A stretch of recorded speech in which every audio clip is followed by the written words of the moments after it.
In 1975, the 94th Congress passed the Energy Policy and Conservation Act.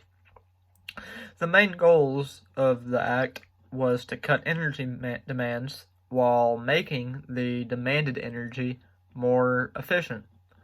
It also gave the executive branch the power to respond to and help with energy disruptions. It created some New Deal type things, like, for example, it created the Strategic Petroleum Reserve, which is a bunch of energy that's stored in barrels underground in Texas and in Louisiana. It also created the Energy Conservation Program for consumer products, which regulates energy conservation in everything except cars. But the reason that it doesn't regulate energy in cars is because it also created the corporate average fuel economy regulations, which basically what that does is just put a minimum gas mileage on cars so they have to be more energy efficient and take you more miles per gallon. Some fun facts about the EPCA include, the Strategic Petroleum Reserve is the largest emergency crude oil reserve on our planet. So that's pretty cool that the United States has the biggest emergency crude oil reserve out of any other country.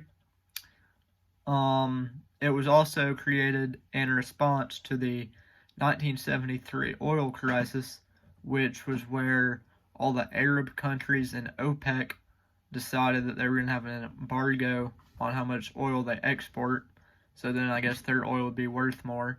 So that's why the United States created this law in the first place.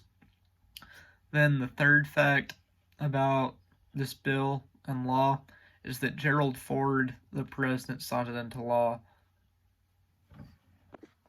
Then a fun fact about Gerald Ford is that he was one of 14 people to be vice president and then be president one day.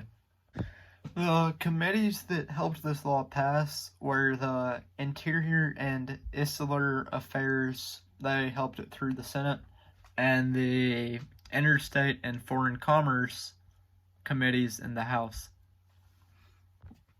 This bill has had a positive effect, which is pretty obvious because any bill is better than no bill when it comes to this kind of stuff, at least.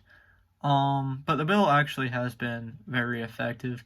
Without this bill, America would have much less efficient energy, and less efficient energy would mean we would have to use more energy, which would mean we would have to use more fossil fuels, which would mean we would deplete our non-renewable resources even faster, and we'd also be putting even more toxic chemicals into our atmosphere, and that would not be good.